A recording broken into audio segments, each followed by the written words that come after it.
La voie de l'élu n'est pas pour les timorés. C'est un voyage rempli d'épreuves, de tribulations et de défis qui mettent à l'épreuve l'essence même de l'être. Dans un monde qui célèbre souvent les capacités hors du commun des élus, il est facile de ne pas voir les obstacles implicites qu'ils doivent surmonter.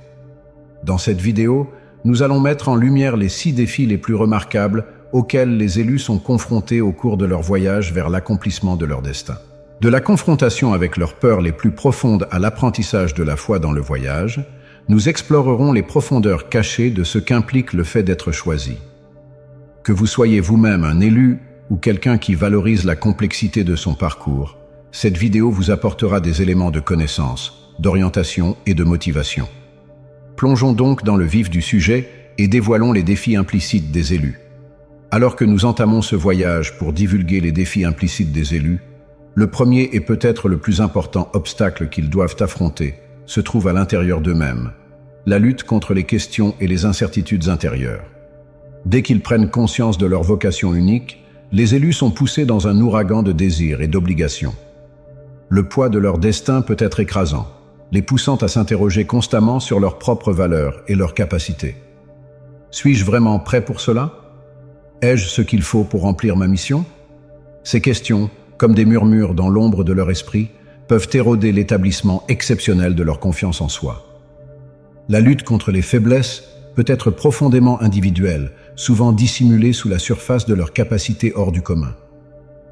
Aux yeux du monde extérieur, les élus peuvent se montrer sûrs d'eux, voire invincibles, mais à l'intérieur, ils sont en proie à la peur de la déception et au stress de ne pas être à la hauteur des désirs qui leur sont imposés. Ce trouble intérieur peut être dévorant, miner leur progression et ruiner leur développement.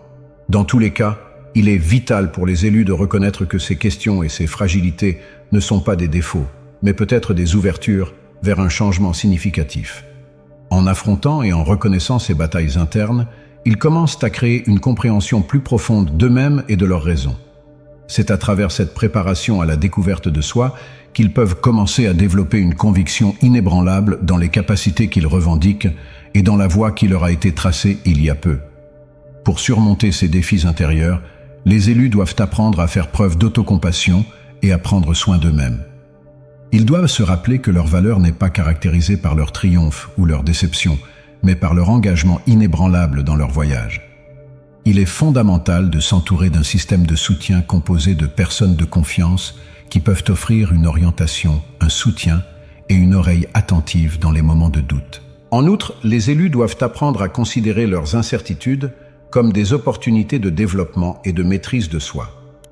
Chaque question surmontée, chaque peur affrontée devient une confirmation de leur flexibilité et de leur qualité.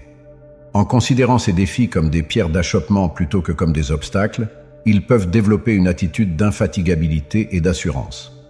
En naviguant sur cette scène intérieure, les élus doivent en outre garder à l'esprit que leur voyage est unique et ne peut être comparé à d'autres.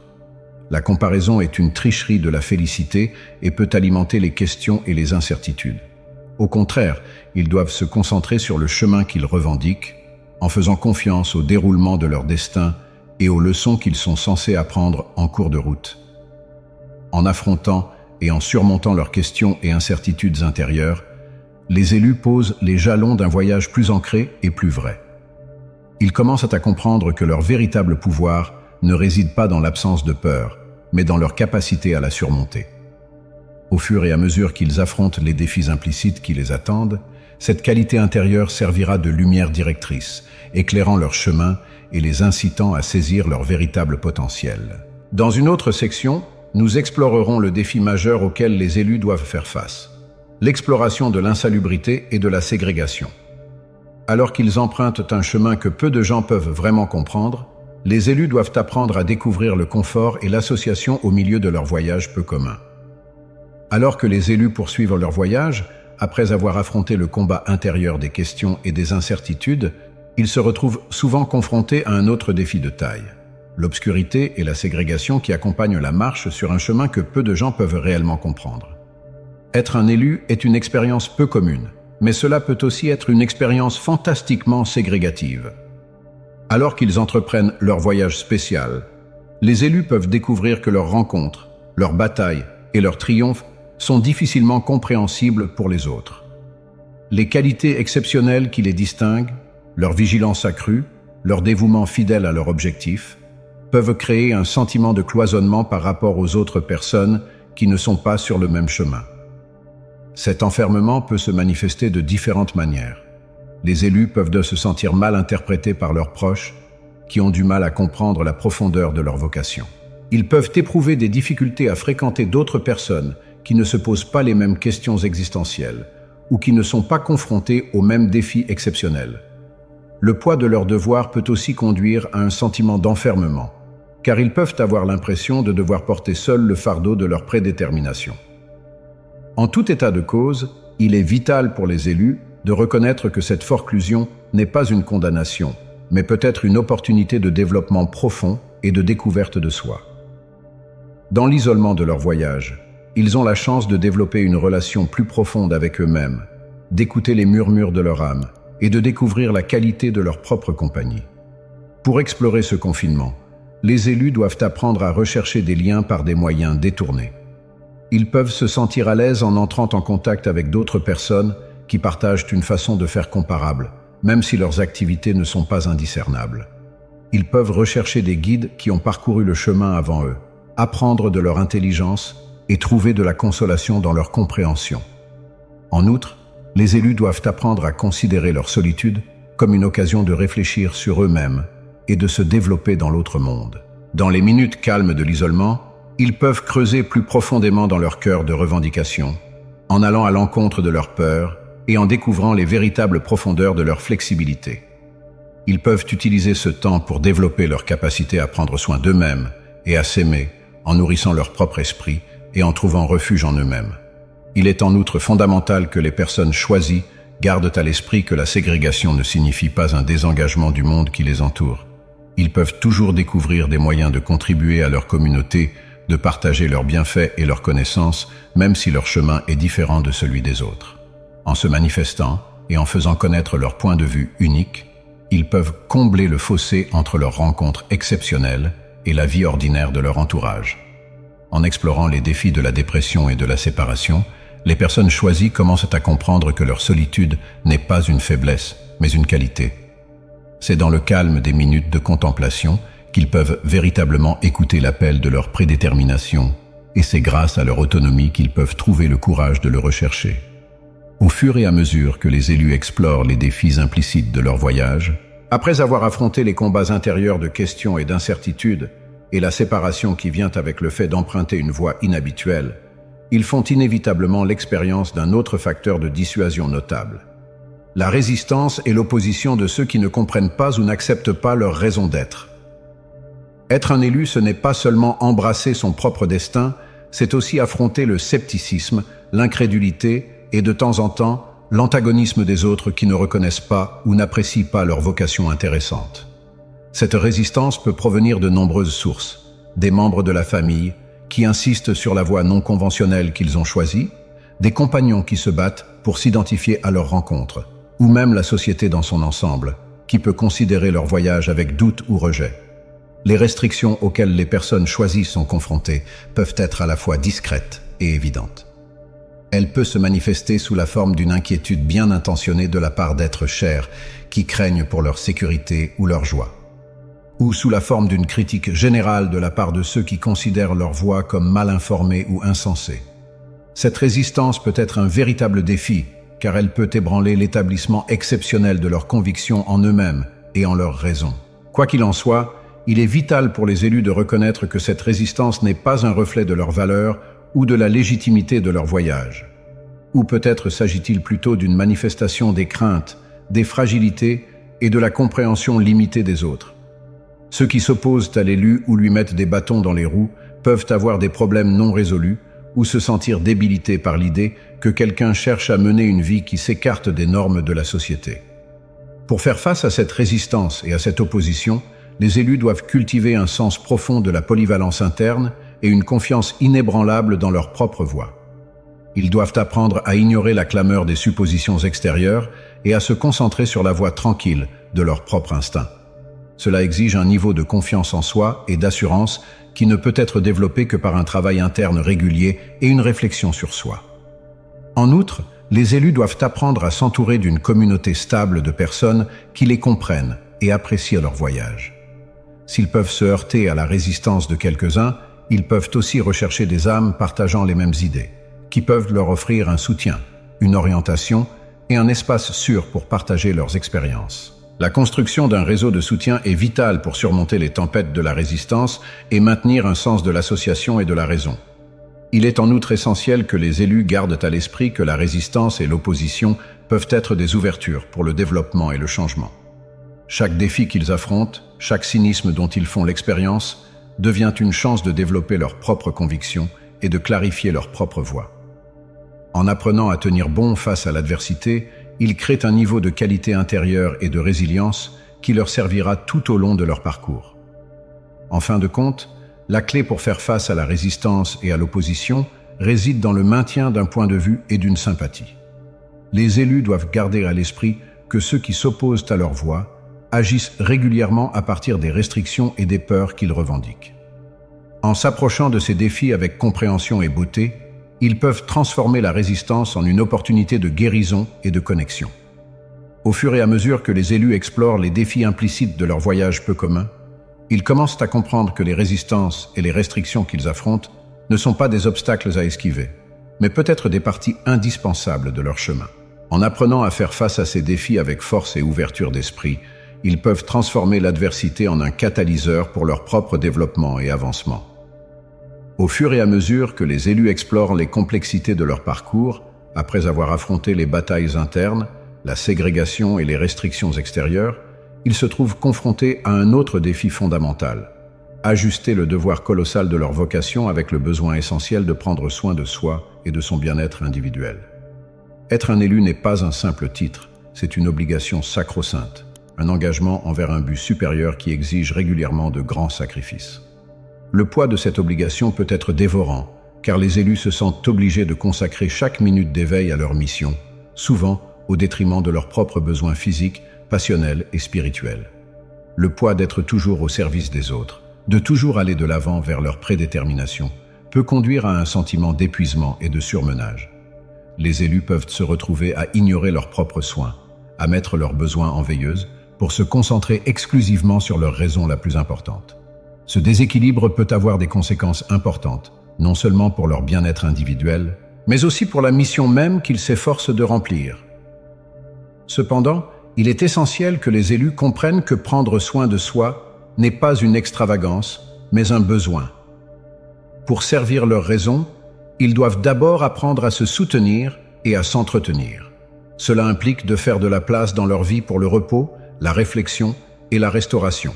Cela implique d'honorer leurs besoins physiques, enthousiastes et extraterrestres avec le même dévouement que celui qu'ils apportent à leurs devoirs extérieurs. Pour parvenir à cet ajustement, les élus doivent apprendre à fixer des limites saines et à faire preuve de discernement dans leurs engagements. Ils doivent reconnaître que le fait de dire non à certaines demandes ou exigences n'est pas un échec, mais un acte d'auto-préservation. En apprenant à donner la priorité à leurs demandes de bien-être, elles peuvent développer la flexibilité et l'endurance nécessaires pour poursuivre durablement leur chemin. En outre, les élus doivent considérer que prendre soin d'eux-mêmes fait partie intégrante de leur formation dans l'autre monde. En s'occupant de leurs propres besoins, ils ne font pas qu'honorer l'humanité dont ils se réclament. Ils étendent aussi leur capacité à servir les autres. Lorsqu'ils s'occupent d'eux-mêmes avec sympathie et attention, ils peuvent apporter la même proximité et la même profondeur à leurs relations intuitives avec le monde qui les entoure. Cet équilibre entre responsabilité et soin de soi n'est pas toujours facile à réaliser et peut nécessiter des modifications et des recalibrages continus. Les élus doivent faire preuve de persévérance avec eux-mêmes alors qu'ils apprennent à explorer cette danse délicate, en reconnaissant qu'il peut s'agir d'un perfectionnement profondément enraciné ou peut-être d'un accomplissement ponctuel. En fin de compte, la clé de la réussite de ce défi réside dans l'appréhension d'une vision globale de leur voyage. Les élus doivent comprendre que leur bien-être individuel et leurs raisons supérieures ne sont pas cloisonnés, mais profondément imbriqués. En apprenant à honorer l'un et l'autre avec une vénération croissante, ils peuvent cultiver un sentiment de plénitude et d'alignement qui les soutiendra à travers les nombreuses épreuves et triomphes de leur chemin. Alors que les élus continuent d'explorer l'œuvre d'art brodée complexe de leur voyage, après s'être accrochés à l'ajustement entre l'obligation et le soin de soi, ils se découvrent confrontés à un autre défi important. Saisir l'absence de défense et l'authenticité dans un monde qui demande fréquemment l'impeccabilité et la similitude. Être un élu, ce n'est pas être irréprochable ou digne de confiance. C'est presque être profondément humain, avec toutes les complexités, les batailles et les défauts qui vont de pair avec ce domaine. Cependant, le poids du désir, à la fois des autres et d'eux-mêmes, peut faire peser un poids monstrueux pour montrer une façade de résistance, pour cacher toute fissure dans l'armure de leur qualité supposée. Cette pression pour se montrer continuellement solide, continuellement certain, continuellement en contrôle, peut être étouffante. Elle peut conduire les élus à réprimer leurs propres doutes, peurs et incertitudes, créant ainsi un décalage entre leur monde intérieur et leur expression extérieure. Cette inauthenticité nuit non seulement à leur bien-être, mais fait également obstacle à une association et à une compréhension authentique avec les autres. Cependant, il est essentiel que les élus comprennent que la vulnérabilité n'est pas un défaut, mais une force importante. C'est en embrassant l'humanité qu'ils revendiquent, avec toutes ces belles imperfections, qu'ils peuvent réellement entrer dans leur pouvoir. En s'autorisant à être vus, vraiment vus, dans toute leur complexité, ils ouvrent la voie à des connexions profondes et authentiques avec les autres et avec eux-mêmes. En outre, l'impuissance peut être une clé pour ouvrir le pouvoir de transformation de leur voyage. C'est souvent dans les minutes de vulnérabilité les plus importantes, dans les espaces où ils se sentent les plus découverts et les plus crus, que le développement et la connaissance les plus significatifs peuvent se produire. En apprenant à s'incliner dans ces minutes, à accepter l'inconvénient de ne pas avoir toutes les réponses, les élus peuvent puiser dans une source de perspicacité et de résilience qu'ils ne soupçonnaient peut-être pas. L'authenticité est également une composante essentielle de ce défi. Les élus doivent apprendre à se montrer tels qu'ils sont, non seulement dans les moments calmes de l'isolement, mais aussi dans le champ ouvert de leur mission. Cela implique de dire sa vérité, même si c'est gênant, et de vivre en accord avec ses valeurs les plus profondes, même si cela va à l'encontre des attentes de la société. Pour saisir l'impuissance et la réalité, les élus doivent cultiver un sens profond de l'acceptation et de la compassion de soi. Ils doivent apprendre à amplifier pour eux-mêmes la beauté et la compréhension qu'ils offrent si volontiers aux autres. Cela implique de considérer leurs propres batailles et imperfections non pas comme des handicaps, mais comme des éléments fondamentaux de leur humanité, comme des opportunités de développement et d'association. Cela signifie également qu'ils doivent s'entourer d'individus capables d'accueillir leur authenticité et de témoigner de leur vulnérabilité, avec amour et sans jugement. La création d'une communauté de confiance et de soutien est fondamentale pour les personnes choisies qui explorent les eaux souvent trompeuses de l'affirmation totale et sans réserve de leur personnalité. Finalement, le défi de saisir l'impuissance et la réalité pourrait être un voyage de toute une vie, un voyage qui exige un réengagement constant et de la force. Mais c'est un voyage qui se trouve exceptionnellement au cœur du chemin de l'élu, car c'est en étant pleinement et profondément authentiques, dans toute leur qualité et dans toute leur lutte, qu'ils peuvent vraiment accomplir leur raison d'être et toucher la vie des autres de la manière dont ils sont censés le faire. Au fur et à mesure que les élus avancent sur ce chemin exceptionnel, ils commencent à comprendre que leur contrôle le plus remarquable ne réside pas dans leur perfection, mais dans leur volonté d'être complètement humains. En embrassant la vulnérabilité et la réalité, ils n'approfondissent pas seulement leur propre voyage, mais ils ouvrent aussi la voie à d'autres pour qu'ils fassent de même. Dans la dernière partie, nous étudierons le défi extrême que les élus doivent relever, apprendre à croire au déroulement de leur voyage et à s'abandonner aux secrets significatifs de leur destinée. Alors que nous approchons de la conclusion de notre enquête sur les défis implicites auxquels sont confrontés les élus, nous arrivons à l'épreuve ultime et peut-être la plus significative de leur voyage. Apprendre à croire au déroulement de leur chemin et céder à l'extraordinaire énigme de leur prédétermination. Après avoir traversé les combats intérieurs du doute et de la fragilité, l'isolement et l'opposition des autres, l'équilibre entre le devoir et le soin de soi, et la vulnérabilité de la véritable expression de soi, les élus se trouvent aujourd'hui sur la pente du saut extrême de la foi, lâcher leurs besoins de contrôle et de certitude et saisir l'inconnu. Le chemin de l'élu n'est pas une ligne droite, ni un voyage avec un guide clair. C'est un voyage sinueux, parfois trompeur, souvent excentrique, au cœur même de la raison. Et s'ils peuvent entrevoir leur but, l'itinéraire précis est régulièrement entouré de mystères. Cette incertitude peut être profondément déstabilisante, en particulier pour ceux qui ont été conditionnés à apprécier le contrôle et la cohérence. L'envie de savoir, d'organiser, d'élaborer une stratégie à chaque étape du chemin peut s'avérer irrésistible. Et lorsque le chemin prend des tournants inattendus ou mène vers des régions inexplorées, il peut être tentant de remettre en question le voyage lui-même. Cependant, c'est précisément dans ces minutes de vulnérabilité que la confiance de la personne choisie est véritablement mise à l'épreuve.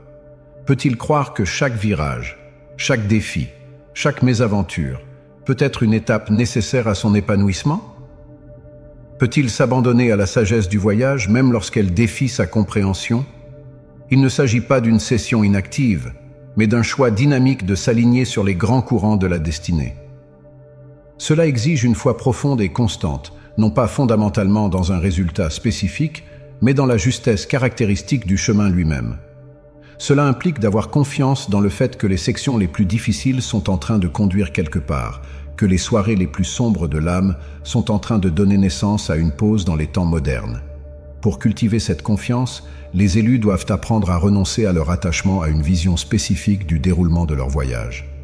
Ils doivent apprendre à saisir la minute présente, avec toute son instabilité et ses défauts, comme la seule vraie réalité. Cela exige un changement de point de vue important.